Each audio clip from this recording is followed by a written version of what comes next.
तो ब्रेक के बाद अब बारी स्टॉक सेंटर की। सोमवार को 271 अंक की गिरावट के साथ में बंद हुआ शेयर बाजार आज भी उसी ओर बढ़ता हुआ दिख रहा है। 100 अंक ऊपर खुला सेंसेक्स एक बार फिर से गोता लगा करके 100 अंक से अधिक की गिरावट के साथ में 81,900 के आसपास कारोबार करता हुआ दिखाई दे रहा है। वहीं अब बात करते हैं निफ्टी की, तो वहां भी 50 से अधिक की गिरावट देखने को मिल रही है। निफ्टी 24,850 के आसपास और बैंक निफ्टी 150 अंक की गिरावट के साथ में 55,200 के इर्द गिर्द ट्रेड करता हुआ नजर आ रहा है। तो चलिए अब हमारे market expert financial doctor Rajesh Kumar Sudhani ji भी हमारे साथ में जुड़ चुके हैं, उन्हीं की तरफ चलते हैं, उनसे जानेंगे कि बाजार का आज का क्या हाल रहेगा। नमस्कार राजेश जी, बहुत स्वागत है आपका। नमस्कार राजेश जी, आज भारतीय बाजारों में जो मुनाफा वसूली देखने को मिल रही है, पहला सवाल मैं यही ले रही हूँ मुनाफा वसूली से जुड़ा हुआ, तो ऐसे में आज के लिए कौन से स्तर जो है वो सबसे अहम लग रहे हैं आपके मुताबिक, बताइएगा जरा। बाजार में पिछले हफ्ते काफी बड़ी तेजी आई थी, तो उतनी बड़ी तेजी के बाद कुछ आराम करना बाजार के लिए जरूरी है। तो बाजार का जैसे अपन लोगों ने कल भी कहा था 24,880 24,880 स्टिक स्टॉप लॉस है। उस स्टॉप लॉस के साथ अपनी तेजी की पोजीशन को कैरी करना है। बाजार अभी हल्का सा एक्यूमुलेशन जोन में है, अगली बड़ी तेजी की तैयारी कर रहा है। 400 से 500 पॉइंट की निफ्टी की इमीडिएट तैयारी कर रहा है। तो अपने को बाजार जो है 24,880 का स्टॉप लॉस रख के अपने को काम करना चाहिए और हर घटने पर माल लेने का ही बनता है। ठीक है राजेश जी, अब बात करते हैं, आगे बढ़ते हैं। तो मेटल्स और आईटी सेक्टर के बारे में बात करें तो आज इनमें अच्छी तेजी देखने को मिल रही है। क्या ये रुझान अगले कुछ सत्रों में भी बरकरार रहेगा? इसको लेकर क्या लगता है आपको? आईटी सेक्टर में निस्संदेह ये रुझान बरकरार रहेगा। अगले 3, 4, 5, 6 दिन आईटी सेक्टर में तेजी लगती है। मेटल सेक्टर में तेजी ज्यादा आ चुकी। तो मेटल सेक्टर में अभी नहीं बोल सकता कि तेजी कितनी रहेगी, क्योंकि चाइना के जो फिगर्स थे बहुत अच्छे आए थे, चाइना का ये भी आंकड़े वगैरह। तो इंडिया के अंदर अभी क्या है कि आईटी सेक्टर में पक्का तेजी रहेगी। मेटल सेक्टर एक बराबर 1-2 दिन तो तेजी बेटर नहीं भी रहेगी, लॉन्ग टर्म कितनी रहेगी वो नहीं बोल सकते। ठीक है राजेश जी, आपने बात करी चाइना की, तो अब अमेरिका की भी कर लेते हैं। अमेरिका की जो क्रेडिट रेटिंग में गिरावट के बाद में ग्लोबल मार्केट में खासी हलचल देखने को मिल रही है। अब क्या लगता है कि दुनिया क्या एक बार फिर आर्थिक अनिश्चितता की ओर बढ़ रही है? ऐसा कुछ आपको भी नजर आ रहा है? नहीं, ऐसा बिल्कुल नहीं है। और ये अमेरिका के तो आर्थिक स्थिति जरूर इतनी अच्छी नहीं है, लेकिन क्रेडिट एजेंसी उनकी रेटिंग को कई बार डाउनग्रेड कर चुकी है। तो अमेरिका बाजार ने कल उतना रिएक्शन भी नहीं दिया। अदरवाइज जनरली क्या होता है, जब भी क्रेडिट एजेंसी अमेरिका बाजार को डाउन करती है तो 2 से 5% तक बाजार में मंदी आती है। तो कल ऐसा नहीं हुआ। ग्लोबल मार्केट में चूंकि 5, 7, 15 दिनों से अच्छी तेजी आई थी, तो अभी ग्लोबल मार्केट में भी कोई मंदी की ऐसी उम्मीद बिल्कुल भी नहीं लग रही है। क्रूड ऑल ओवर अच्छे लेवल पे है, 60-65 के बीच में क्रूड कर रहा है। रशिया यूक्रेन में भी कुछ ना कुछ पॉजिटिव डेवलपमेंट हो रहा है, कोई नेगेटिव डेवलपमेंट ग्लोबली कहीं नहीं दिखाई दे रहा। टैरिफ बार भी कम है, तो ओवरऑल मार्केट के लिए कोई भी नेगेटिव चीज मेरे को नहीं लग रही। यानी ग्राफ ऊपर बढ़ रहा है, ग्रोथ की तरफ है। इसी बीच में राजेश जी, पिछले कुछ सालों में इंडिया में आईपीओ का जो क्रेज है वो लोगों के सिर चढ़कर बोलता हुआ साफ तौर पर दिखाई दे रहा था, लेकिन अब कुछ महीने से फीके पड़े इस क्रेज में आज बोराना वीवर्स लिमिटेड का जो आईपीओ है उसका तड़का लग रहा है। यहाँ पर आईपीओ आज से निवेशकों के लिए ओपन हो गया है। अब इस पर हमारे जो व्यूअर्स हैं उनको आप क्या एडवाइस देना चाहेंगे, क्योंकि वो भी जानना चाहेंगे। ऐसा ना कि आईपीओ के अंदर काफी ज्यादा भीड़ चाल रहती है। जब भी आईपीओ कोई भी आईपीओ आता है, अच्छा आईपीओ के आजकल पब्लिक ने क्या बना रखा, आईपीओ को ग्रे मार्केट के प्रीमियम से कंपैरिजन करते हैं जी, जो बहुत गलत है।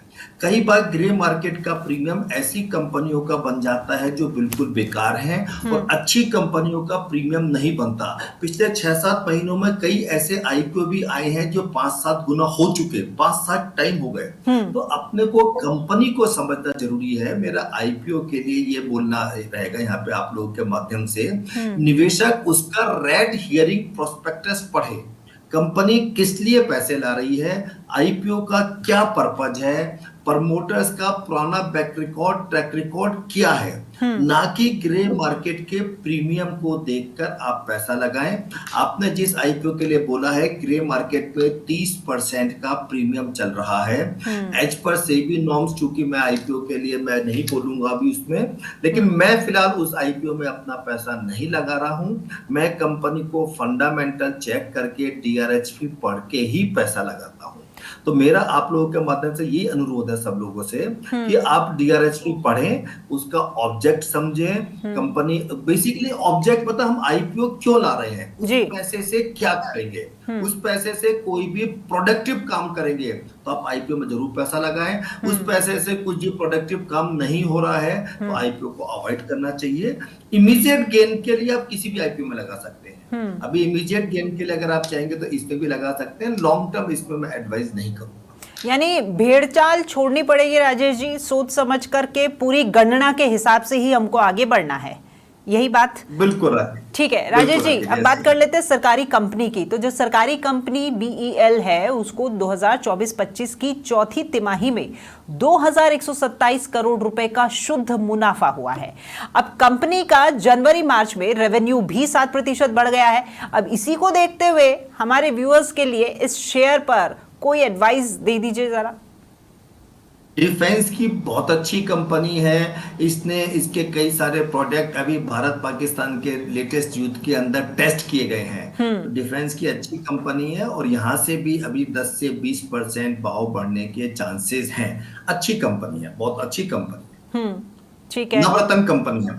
तो यानी बढ़ना चाहिए इस और व्यूअर्स को 10-20% बढ़ सकता है। अगले 6 महीने में 10 से 20% भाव बढ़ने के पूरे चांस हैं। चलिए, ये अच्छा साइन है व्यूअर्स के लिए, क्योंकि आज जितने भी सवाल हैं उन सवालों में ज़्यादातर हम पॉजिटिव वे में ही आगे बढ़ रहे हैं, यानी आज का दिन अच्छा है। चलिए अगला सवाल राजेश जी, 2 पीएसयू कंपनीज हैं, एनएचपीसी और आईआरसीटीसी। अब इन्होंने अपने निवेशकों के लिए एक बड़ा ऐलान करने के लिए ये तैयार है। खबरें ये कह रही हैं कि दोनों ही सरकारी कंपनियां निवेशकों को अच्छा खासा डिविडेंड देने वाली है। अब ऐसे में पीएसयू कंपनीज को लेकर के आपकी क्या राय है, और क्या कोई स्पेसिफिक कंपनी आपके रडार पर है? पीएसयू कंपनीज हमेशा से बहुत अच्छा डिविडेंड देती हुई आई हैं। और जैसा आपने कहा आईआरसीटीसी और एनएचपीसी, तो एनएचपीसी तो डिविडेंड बहुत अच्छा देती है और इन कंपनियों के अंदर डिविडेंड के पॉइंट ऑफ व्यू से पैसा लगा सकते हैं।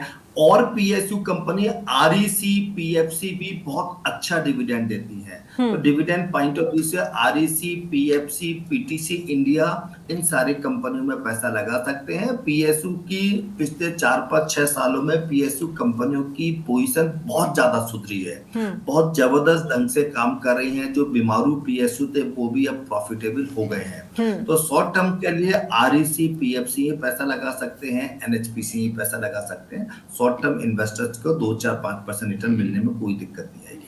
ठीक है राजेश जी, अब स्पेसिफिकली हम फोकस करेंगे निवेश की तरफ, क्योंकि निवेश का जो मौका है आज के लिए, क्या लगता है आपको सबसे बेस्ट जो निवेश का आइडिया है वो क्या हो सकता है हमारे व्यूअर्स के लिए?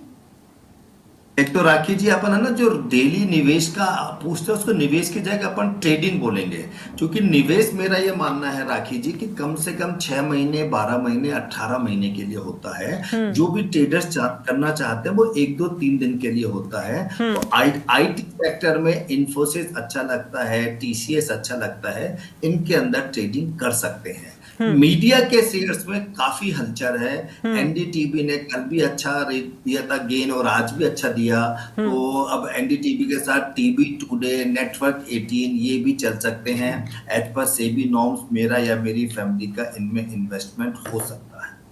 चलिए ठीक है राजेश जी, बहुत शुक्रिया आपका हमारे साथ जुड़ने के लिए और हमारे तमाम व्यूअर्स को ये तमाम सलाह देने के लिए। तो स्टॉक सेंटर में हमारे साथ जुड़े थे राजेश जी, जिनने साफ तौर पर आपको आइडिया दे ही दिया है कि कहाँ पर निवेश करना है। आप भी आगे बढ़िए और फिलहाल इस सेगमेंट में इतना ही।